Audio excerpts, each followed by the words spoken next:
Welcome to another episode of The Breakdown. We've done a few episodes on the proposed curriculum draft that the UCP is currently piloting in a very small number of schools, mostly because school boards across the province have rejected it as being not only factually incorrect, against current teaching standards, but straight up harmful to kids. Now, we've done a few episodes where we've talked to academics and experts on curriculum development, but we wanted to go a little bit deeper. So we reached out to a few folks from the Albertans Reject the Curriculum Draft Facebook page, and we sat down with them in a series of interviews with three different people where we talked about their concerns, not just as people who are advocating for a quality curriculum for kids, but as parents and as small business owners who are concerned about what this curriculum will do to the employability of Albertans who are growing up through the school system right now. With yet another perspective on the whole question of the proposed curriculum draft, as well as the impact of the proposed curriculum draft, we're very excited to be joined today by Dr. Angela Grace. Dr. Angela Grace started as a teacher, but then branched out into a psychology role where she specializes in educational psychology, and has also, for all intents and purposes, taken on a second full-time job working as an advocate to address some of her concerns with the curriculum draft and the potential damage that it's going to inflict. So, Dr. Grace, thank you so much for joining us today. Thank you for having me, Nate. So to start with, before we get into the specifics of the curriculum, if you don't mind, if you could just tell us a little bit more above and beyond my clumsy introduction as to who you are and sort of what your professional background is and all of that. Okay, well, I'll start off with, so I was a grade 1 teacher. So out of high school, I knew I wanted to be a teacher. I actually trained to be a high school drama and English teacher. And then, of course, when you get a teaching job, you take what you can get. And it's okay. There's a lot of drama in grade 1. So I took a grade 1 position and I loved it. It was great. We had a lot of fun. And then it was about my 4th or 5th year of teaching where a little group of my grade 1 girls, something was off. I couldn't figure out what it was. And then I caught one of the girls throwing out her lunch. And I'm like, sweetheart, what are you doing? And she said, oh, we started a diet club to be like our moms. And they were throwing out their lunches behind my back and running laps around the playground at recess to try to lose weight. They were 6 years old. There was nothing in my teacher training that prepared me for this. So when I don't know what to do, back to school. So I went back to school and got my master's in counseling. I was going to be a school counselor. I ended up going into private practice as a psychologist, yet working with schools to do assessments. But I just had this inner feeling that I wasn't quite doing what I was supposed to be doing. So I decided to go. And the other thing I realized is with kids with eating disorders is it's basically a hamster wheel. So one will come in with an eating disorder. I would help them. They'd go out and then there'd be another and another and another.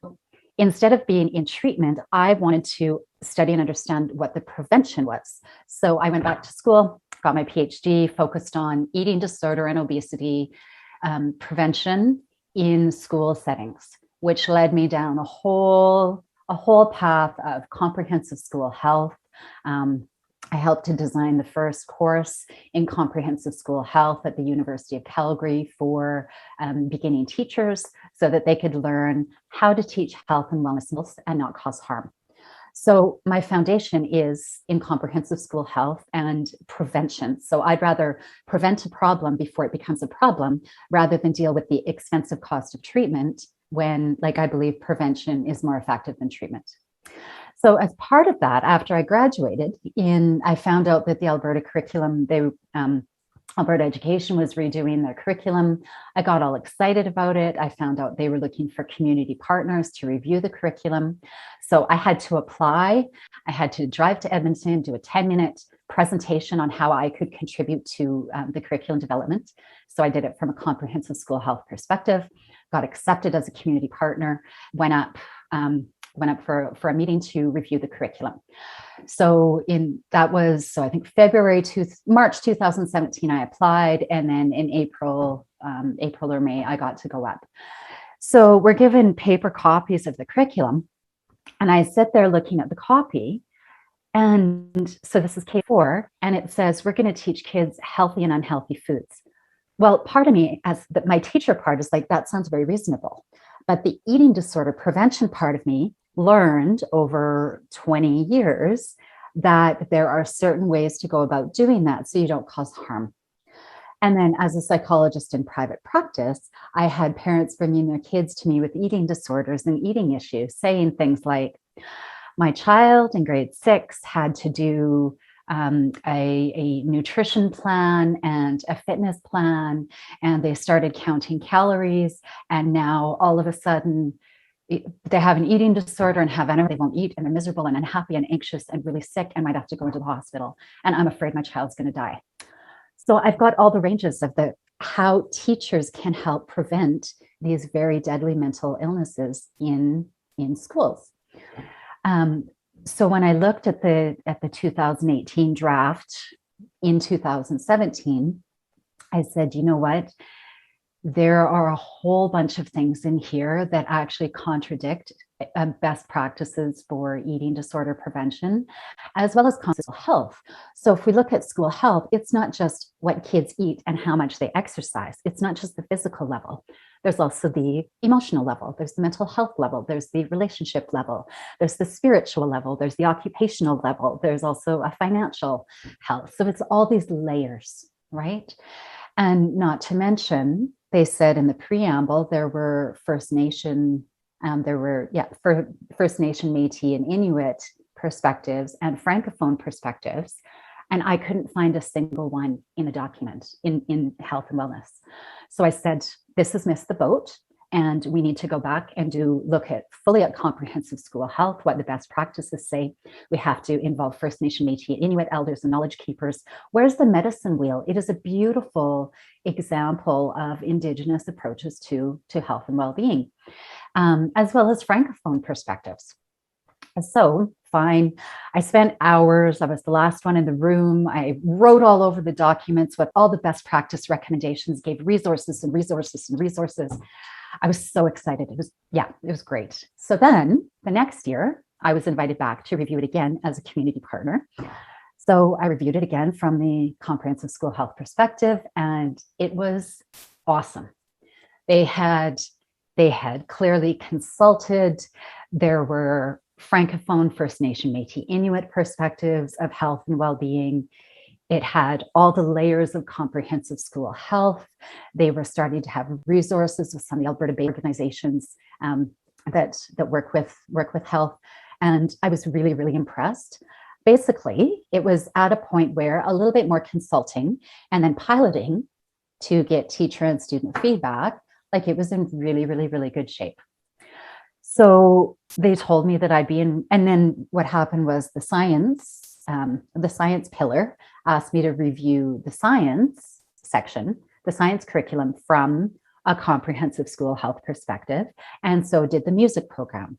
Because when you're designing a curriculum, especially from with a health perspective, is you have to make sure that all of the subjects give the consistent messaging.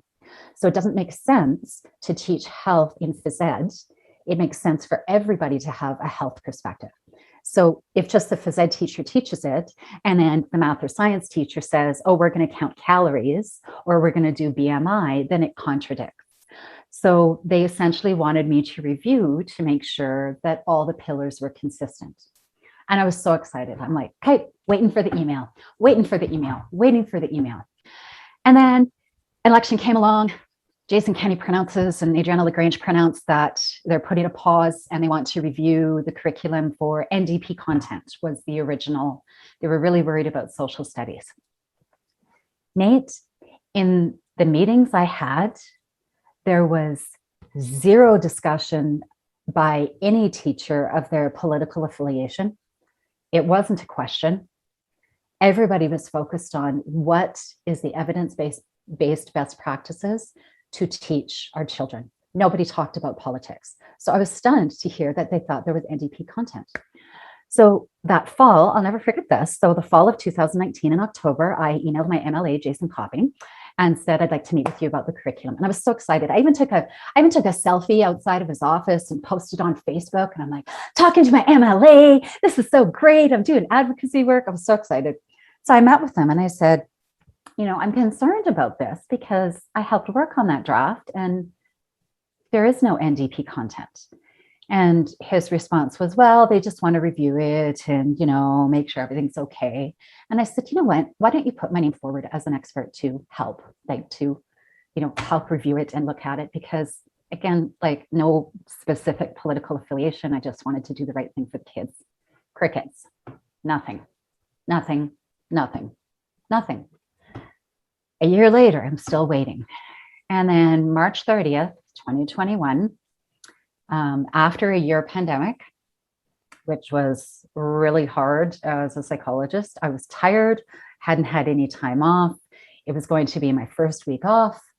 The brand new curriculum, the 2021 draft comes out.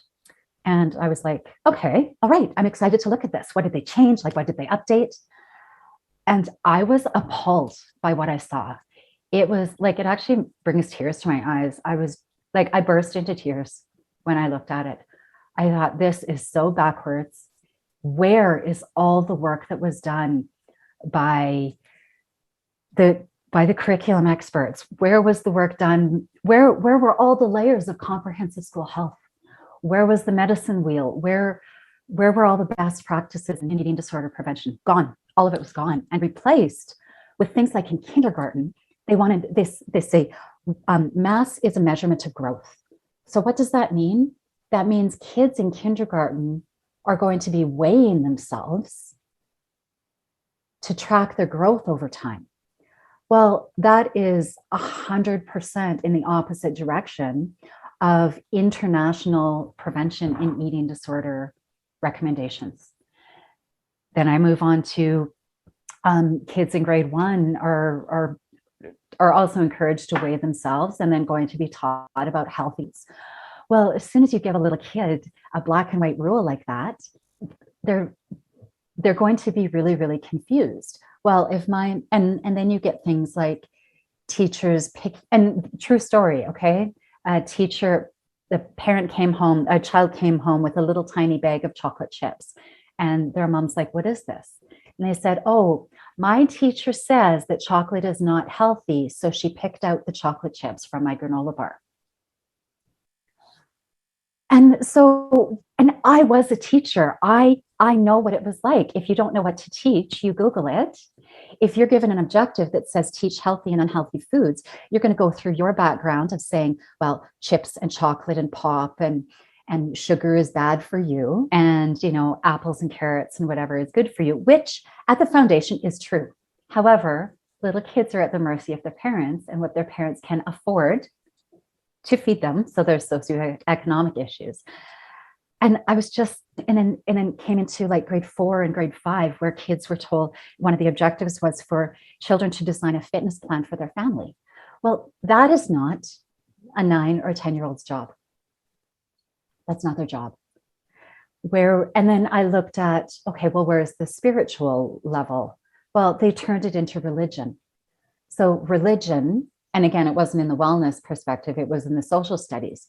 Religion, although very important in many, cultural communities in Alberta, religion is not spirituality. And we have to learn to respect everybody's perspectives. And so I looked at that and I thought, this is going to be spiritually damaging to children to be taught a solely Christian perspective. And that's what it was. Jesus is Lord, and all other cultures have beliefs.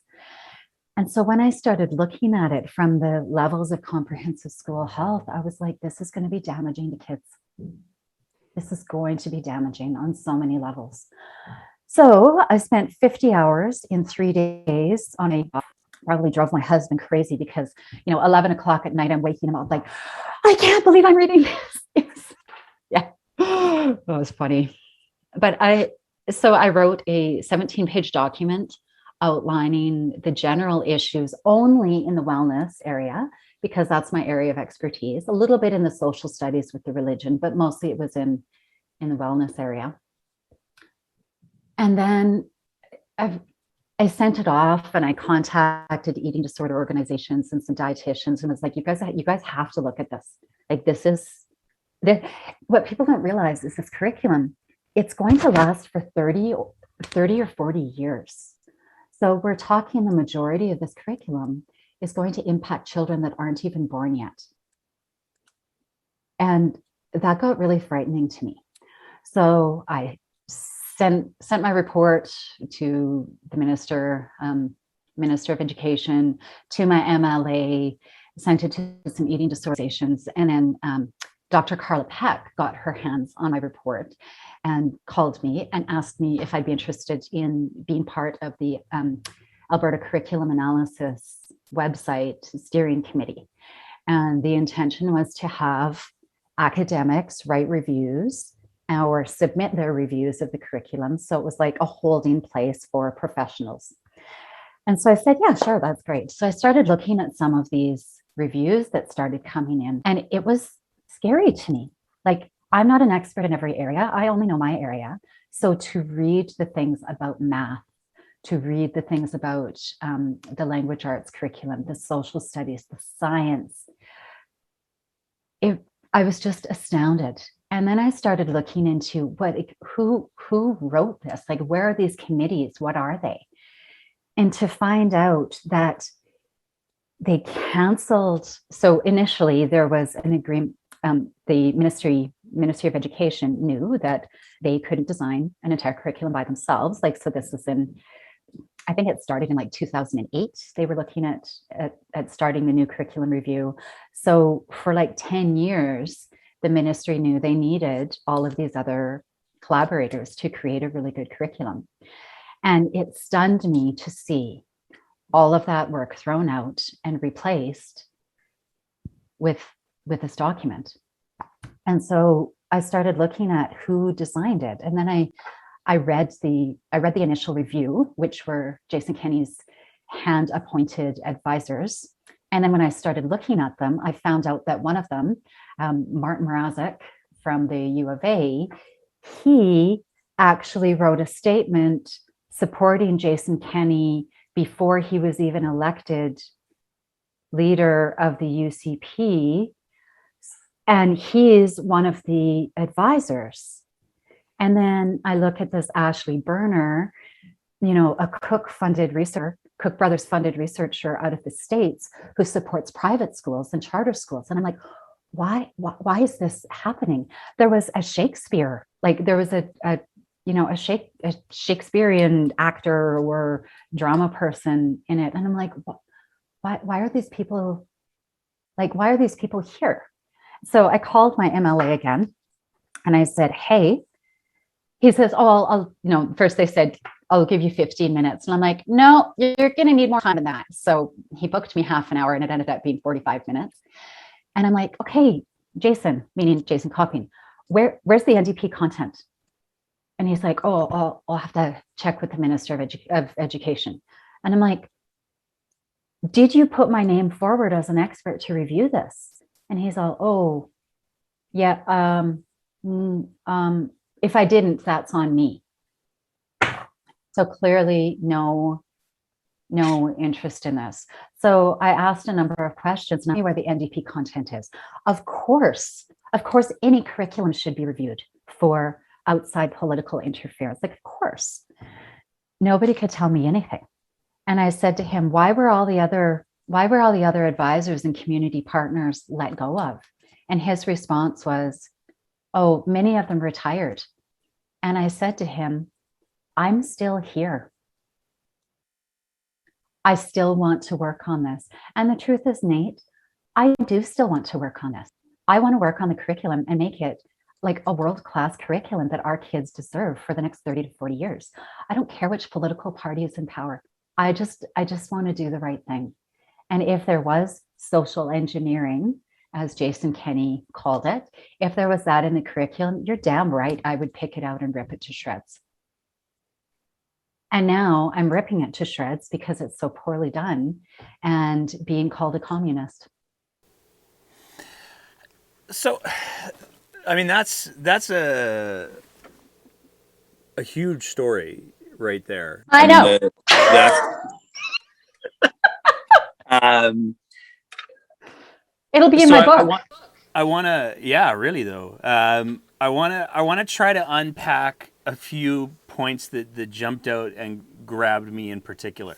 Um, the biggest one to me, and the one that I think is serves as perhaps the greatest contrast between how previous curriculum was developed and how this curriculum has been manufactured, because I don't know that we can call it developed, um, is the fact that when you started having conversations with people in the curriculum development process about the wellness pieces, and about the fact that there were pieces that were clearly well intentioned, but that did not necessarily approach things in the most effective or healthy way. From what you just said there, the reaction that you got was, "Oh, well, we should fix that then," and then they fixed it. And when you compare that to the reaction that people, and there's so many people who have tried to say, hey, we've got some legitimate concerns about this document, and they have been dismissed out of hand. I mean, that's really striking to me. Oh yeah, absolutely. Well, so before I answer that question, I just want to go back to two things. First, consent was already in the 2018 draft.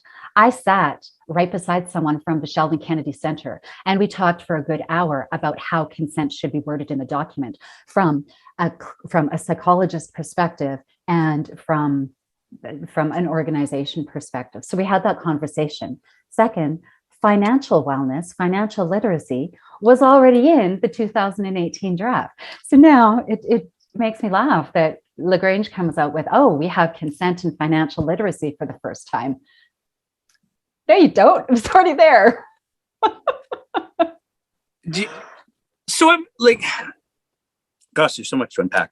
But I do want to get back to your question about the curriculum development process. So recently, like within the last week, a document came out from one Ministry of Education curriculum developer, curriculum writer that has retired. And I'm sorry, I can't remember her name. But it was a 49-page document expressing her concerns about the direction the curriculum was going. And I learned a lot from that document. And the primary thing that I learned is there's basically 4 different types of curriculum. So I'm doing little, air bubbles here. So one is extremely, extremely conservative. And you basically going back to pre-education, where the child is a blank slate. You need to force facts on them, and that's all kids are good for. The other one is extremely progressive, where there is no curriculum. Let's go learn from nature. Let's go play, let's go do these things. So this one over here, none of that exists in Canada. There are no schools that do this. There are some schools that are very, very, very progressive, but those are private schools. Like there's nothing in public schools. So what public schools have done is they've gone to the 2 middle ones. So trying to keep a middle ground between what's called essentialism. So let's look at Lagrange's and Kenney's view of essential knowledge and skills. I always wonder who determines the essential knowledge and skills, but that's essentialism, what they believe kids need. And then there's progressivist, which focuses on critical thinking, and it involves different methods of how do we teach kids how to learn these essential knowledge and skills. So the 2018 draft was built on a middle teeter-totter ground of these are essential knowledge and skills. So guess what, Kenney and Lagrange? Essential knowledge and skills were already there, but then it also approached the process of how teachers can teach critical thinking. And no, I don't mean like discovery math that people are all worried about. I just mean objectives in the curriculum that help that give kids a little more freedom and flexibility in how they can learn things. So, for example, in the 2021 draft, there is an actual objective. It just blows my mind. Okay, Nate, here it is. Do you know what celebrities are born on your birthday? That's not in there. Kindergarten. Kindergarten will know what celebrities were born on their birthday. All right. So I don't know. Was Elmo born on your birthday? Was Dora? Was Thor? Like, okay, so that's what somebody considered an essential knowledge for kindergarten kids. You can't make this up. It's there. So a progressivist, like a progressive objective would be, what is important about birthdays? Do you see the difference? Yeah. This one is dictating what celebrities born on your birthday. And this one says what's important about birthdays. So it opens up a whole broad range of kids talking about birthday experiences and right? Like, so that really makes me question who determined the essential knowledge and skills. So in the 2018 draft, we had over 32,000 Albertans and parents gave input before they even started. They had over 400 teachers, community partners, and curriculum experts working on it. So basically, like, let's round it up to 32,500 people in putting their input onto the 2018 draft. We moved to the 2021 draft. All of them are counseled. Kenney appoints 12 of his buddies, and then Lagrange appoints 7 more.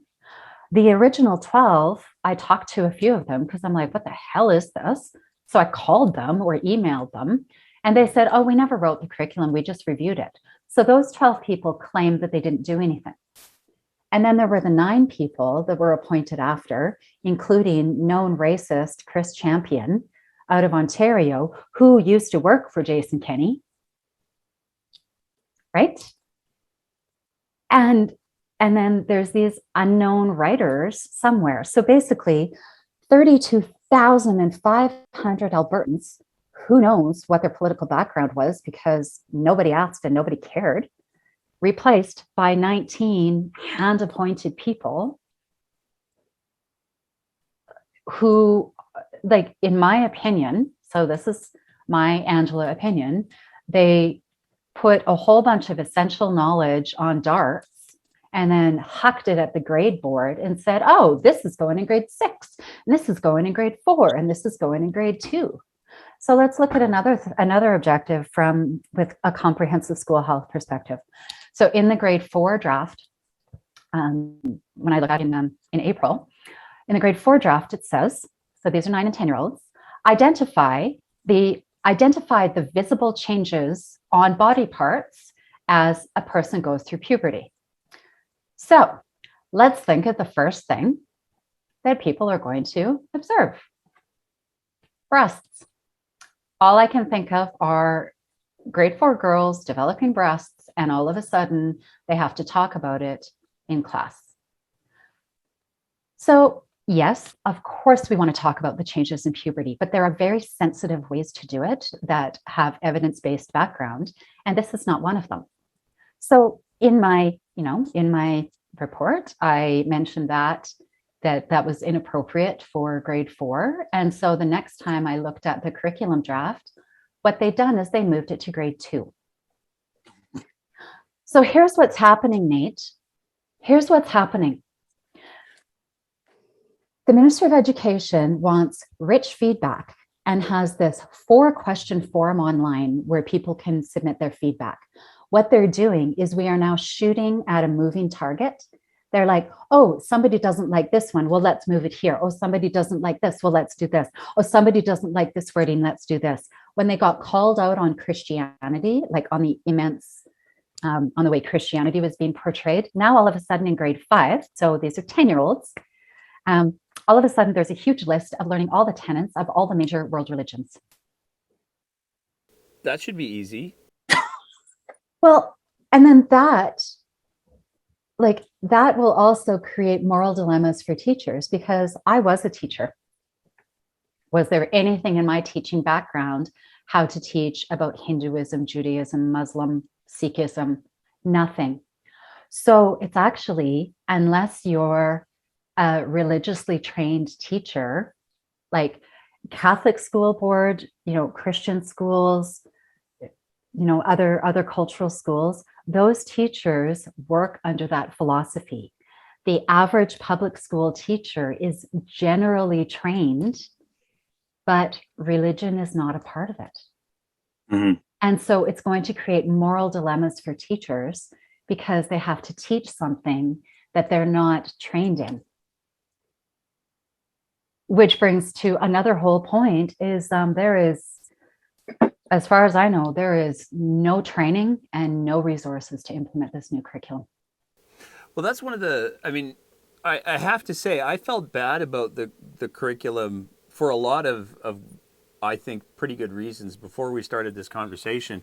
And I feel worse now. But one of the things that I've heard repeatedly in multiple conversations with multiple people about concerns about the curriculum is that there are no identified resources for how teachers are going to roll this out. And one of the things that I've heard from a couple of people who are not only, like, we have some teachers who have spoken to this, we have some curricular developers who have spoken to this, and that one of the concerns is not only the, I'll go with, chaotic nature of the curriculum, but also the fact that it's a fire hose of information, and it's doesn't seem to take into account that in any given teacher's day, with the classroom sizes that we currently have, and with the lack of resources that so many teachers are working with or without, that this fire hose of information is going to be extremely difficult to make anyone be able to do anything with that information other than just get stunned by it. I mean, I had a conversation with a teacher from Grand Prairie earlier today, and she took one learning objective and deconstructed it into all of the different things that a kid in that age group is going to have to work through. And I thought I had a pretty good grasp of just how much. It's easy to make jokes about the Regina not being in Alberta or finding gravity on a globe. That's low-hanging fruit. But to actually get into the details of what it takes in order to make these concepts relatable to the kids that they're supposed to be being taught to, it's stunning. A few points on that. So the grade 2 social studies curriculum has a lot of like Greek and Roman history.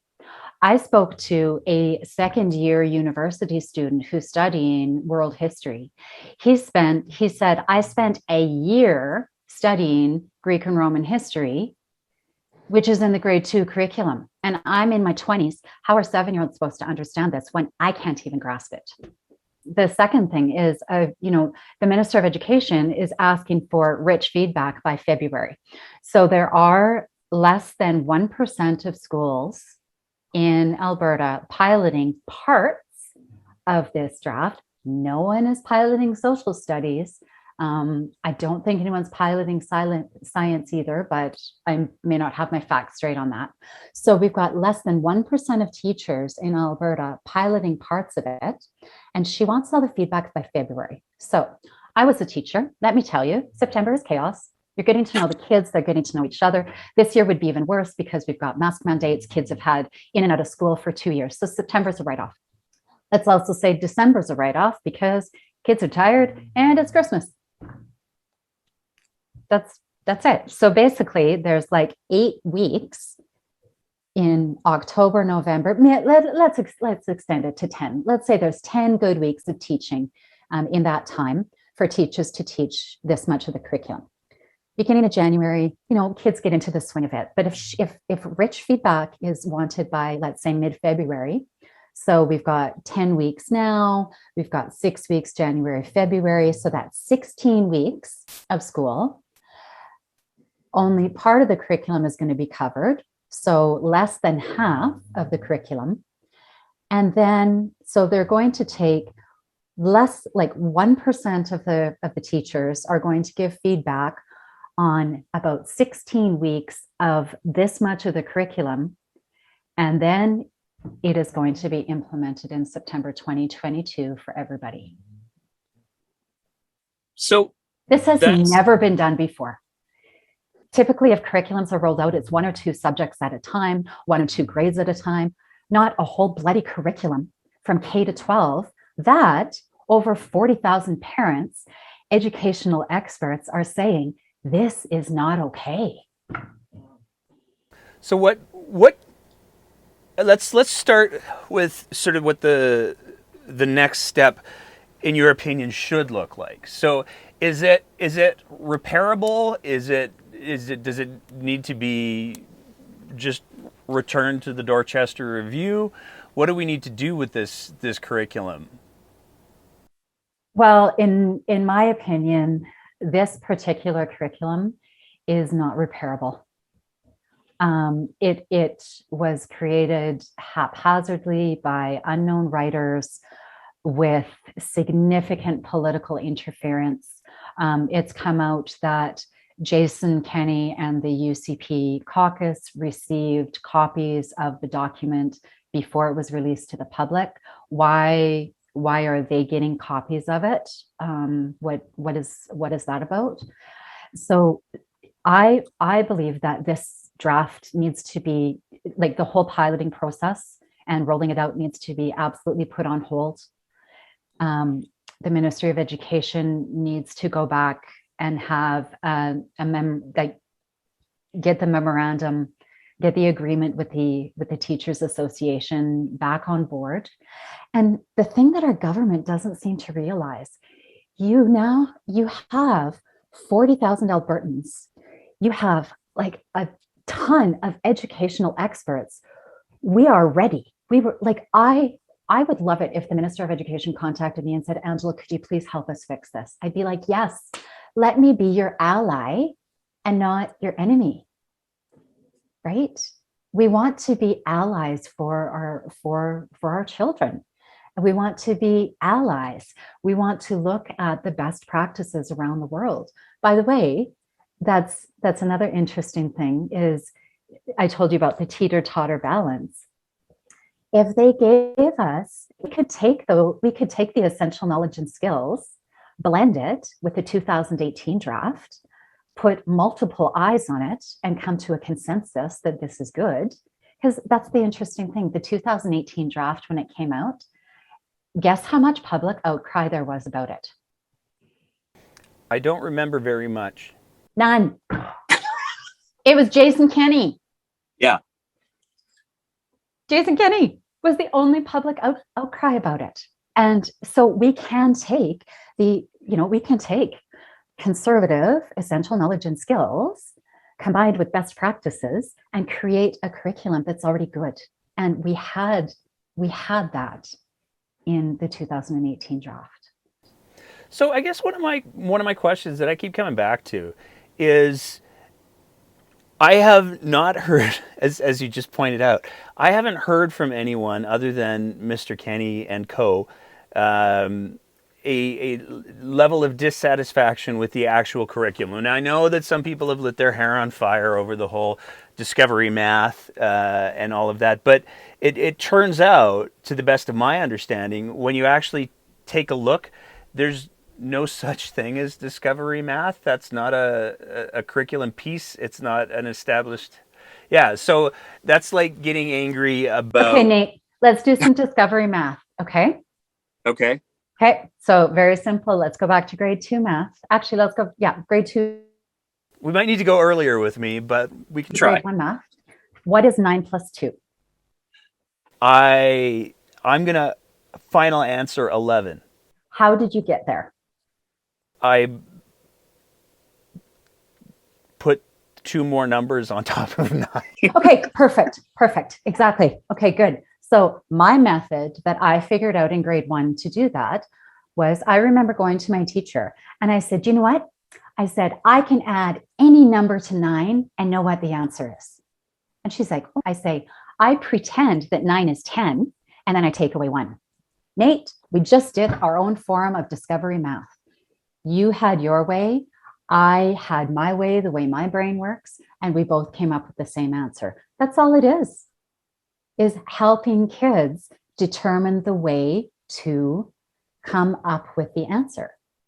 I'm curious how much, and particularly given your psychology background, I have always wondered how much of the outrage over discovery math, as we just experimented with there, has to do with, and I'll just be very blunt, the insecurity of parents. Because I know that I have two kids that are in the school system myself right now, and there are certainly times where they've done things and I've gone, whoa, I don't understand what just happened here. And my reaction, because I know that I'm not very bright, is to say, walk me through what you just did there so I can catch up. But I can certainly see that there would be a lot of people who would look at that and go, that's not how I learned it. That's not okay. And because they aren't able to produce the answer themselves, I wonder whether or not there's a level of insecurity that comes into play where, yeah, if I can't do it that way, I don't like it, so I want it to go away. Well, and there's also the fact of going, let's go back to the good old days where we, memorize the times tables and stuff, which I totally remember having to stay in at recess in grade 3 and memorize the times table. Right. So I think it is a blend of insecurity. And then if it's blown up by somebody in power, then all of a sudden it becomes this really negative thing because people don't fully understand it. So I'm not the best person to talk to about discovery math because I'm not a math expert. There's a reason why I taught grade 1. So, but if people don't understand, they're going to fall back on what they know. And so if somebody in power says there's NDP content, it's all, socially constructed, and there's discovery math, like people are going to get really, really, really nervous about it. And, I just want to actually congratulate Jason Kenney and Adriana LaGrange, because nowhere in history and in the future are there going to be so many eyes on what is happening in education in this curriculum. Like, you bet the next round that comes out, there's going to be, 100,000 people looking at the next round. So, and that is awesome. So that's a heck of a silver lining. So congratulations. Now everybody's going to be watching you like a hawk. And it's called public accountability. Do you think that there's, I want to get to the, what would you recommend that people do? Because, quite frankly, the level of engagement that you've gotten from your MLA is atypical from a lot of the stories that we've heard in regards to how... I'm pretty sure he's never going to talk to me again. Okay. I might have made him cry. Did you show up in... Oh, no, that was the other health minister who likes driveways. But I'm curious, do you think that there's... One of the things that I find myself wondering about is we had a curriculum that was done, by and large, and ready to go, by and large. And we had a provincial government come in and say, we're going to get rid of that. I worry, as much as I think that the UCP's curriculum is just so very bad, and I want it gone because I've got kids in the school system. And I am deeply concerned at the prospect of what's going to happen when you crank out a bunch of kids through an education system that is substandard. What are the long-term effects of that going to be socially and economically? But I kind of wonder to myself, given that the UCP flipped the script on it so quickly, is there any reason to think that the NDP, when they're elected next, or whoever is elected next, won't do the same thing? And then we get into this 4-year cycle of curriculum review? That's very possible. However, I think I would hope that any political party would look at this as a tremendous learning lesson that says, yes, the Alberta public wants a new curriculum. Yes, they want there to be essential knowledge and skills, which is what Jason Kenney won his platform on. But now what educators, over 40,000 parents, what educational experts are saying is, all right, we need essential knowledge and skills. People want back to basics. Great. How do we do that in such a way that's actually going to make sense? And so to me, moving forward, it is bringing back the 2018 curriculum, which everybody was happy about except Jason Kenney. Most Albertans didn't even really care about because they trusted teachers at that time, and they trusted the Ministry of Education to have the best curriculum. Well, now that the flags have been raised and alarms are sounded, I would hope that the Ministry of Education and whatever political party is in power would look at that and say, how do we get the actual experts to come in and repair this and make it really, really good? So I liken it to this. I'm a words person. I'm a reading and writing person. I am not a bridge builder. But if there was a bridge being built that millions of people were going to use for the next 30 to 40 years, and the bridge builder fired the 32,500 people who had eyes on a first bridge and hired 19 people to build it under his direction, and the experts came back and said, this bridge is going to fail. People are going to die. It is going to fall apart. It is going to be extremely harmful. And the leader says, meh, it's my bridge. I'm happy with it. I want it. You better drive over it. I would be terrified. Like there's not a chance.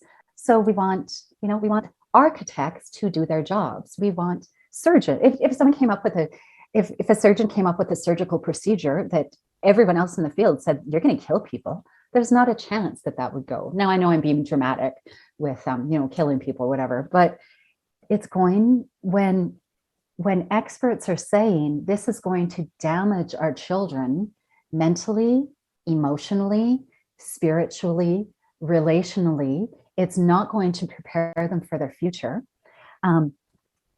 I would seriously take a step back.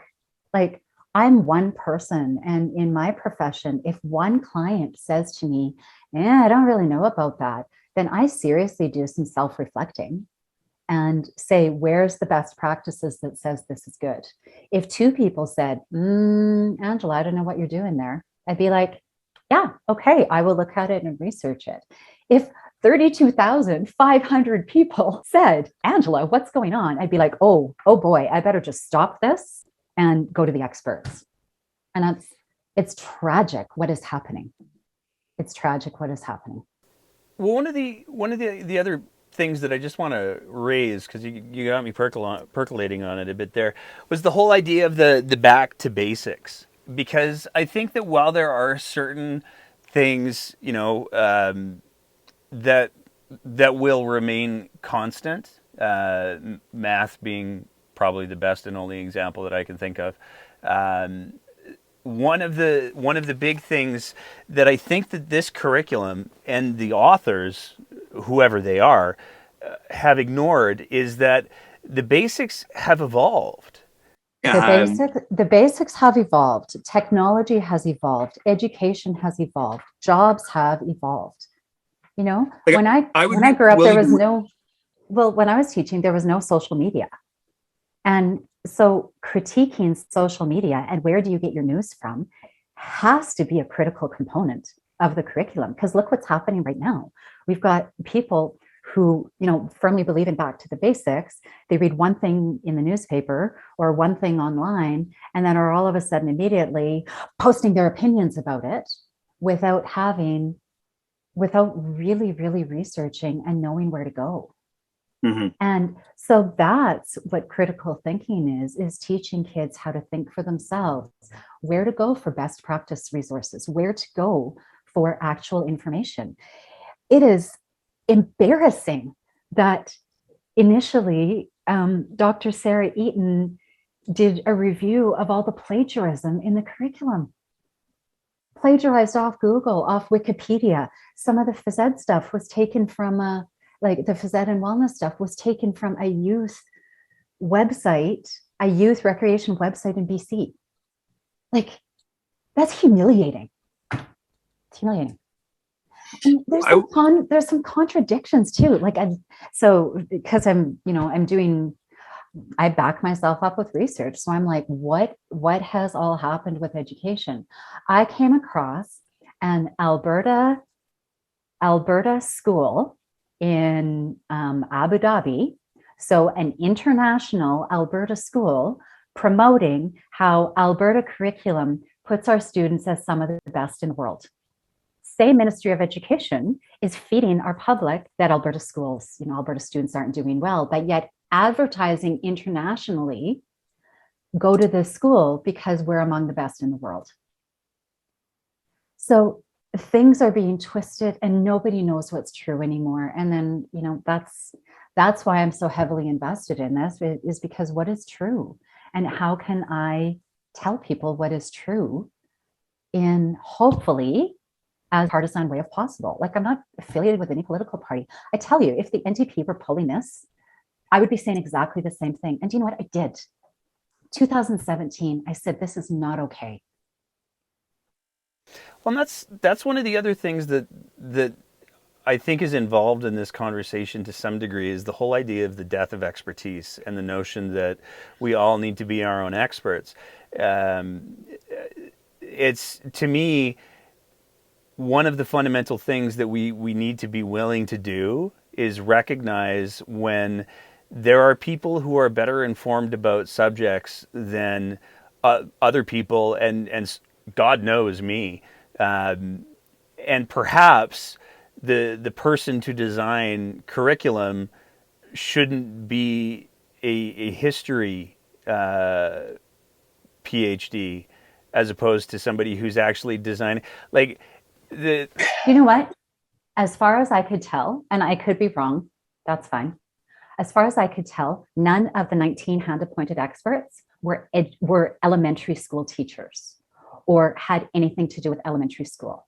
So, I mean, I did my whole PhD on eating disorder prevention, obesity prevention, comprehensive school health in schools, but I still consider myself an elementary expert.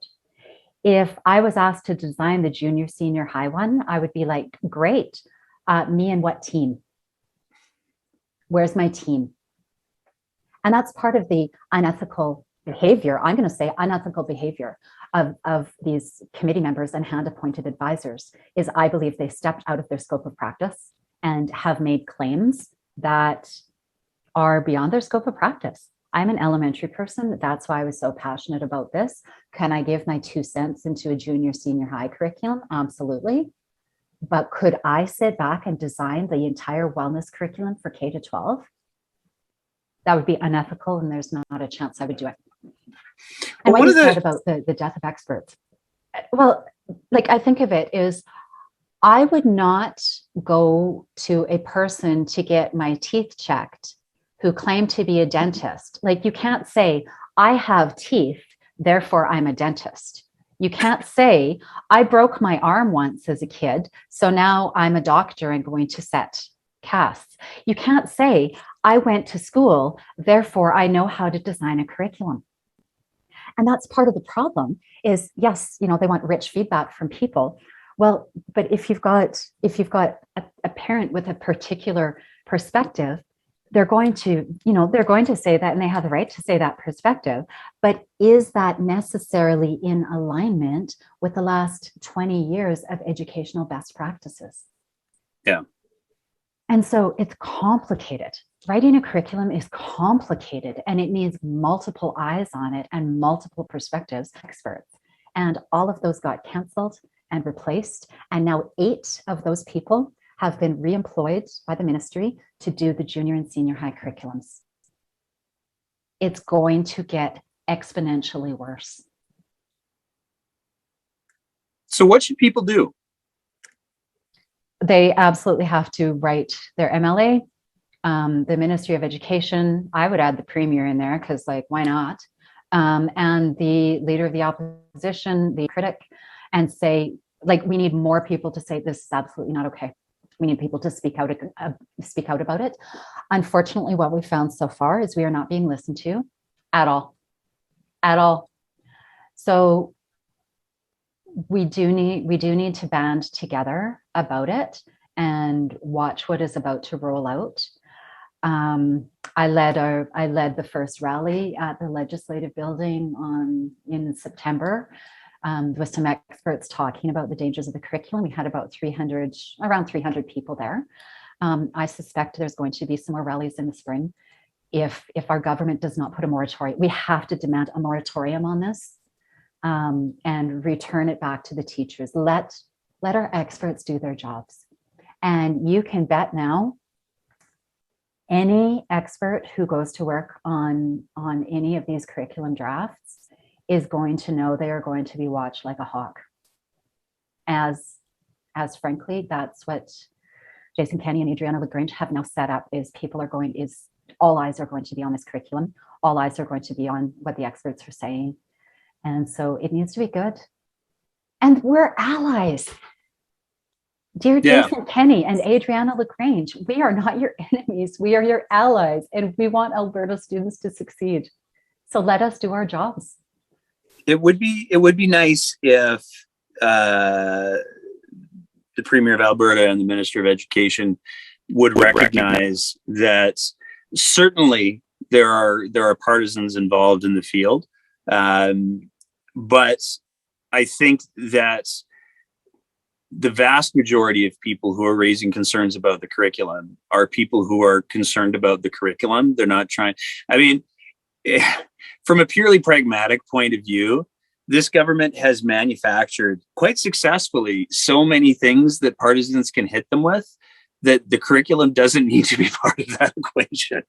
And I would love to see. No. I've said it before.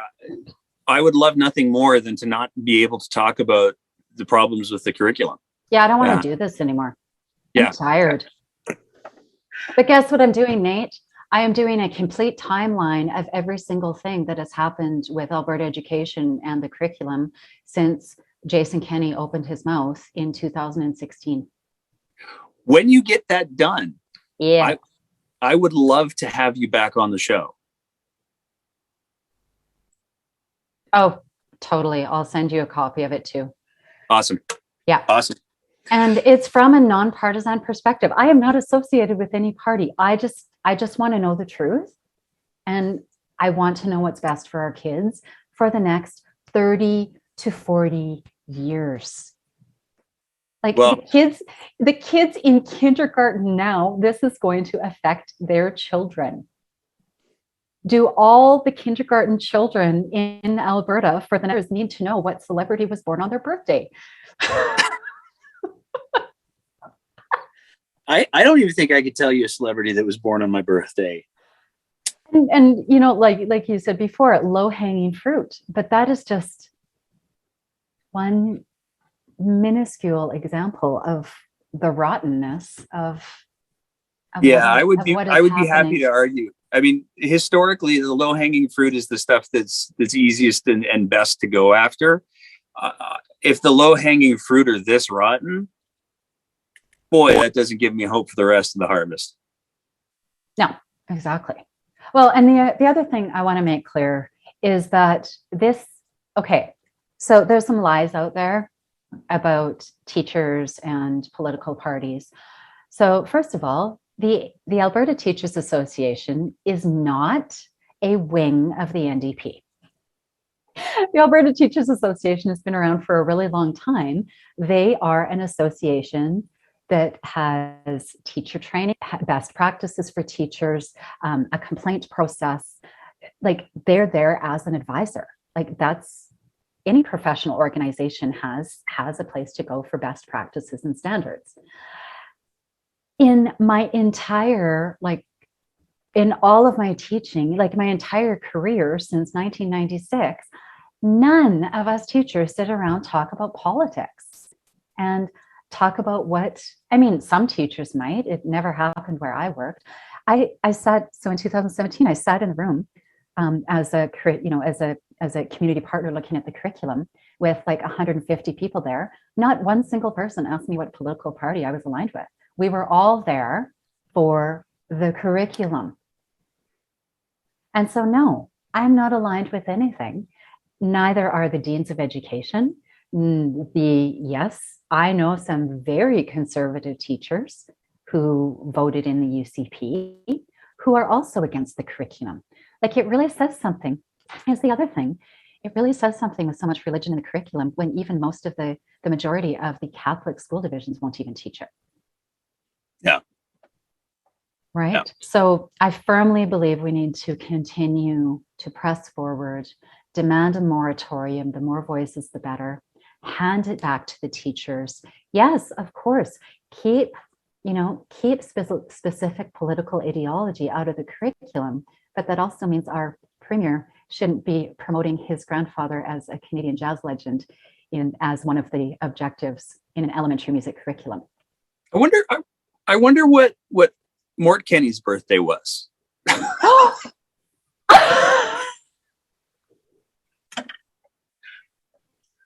just throwing that out there.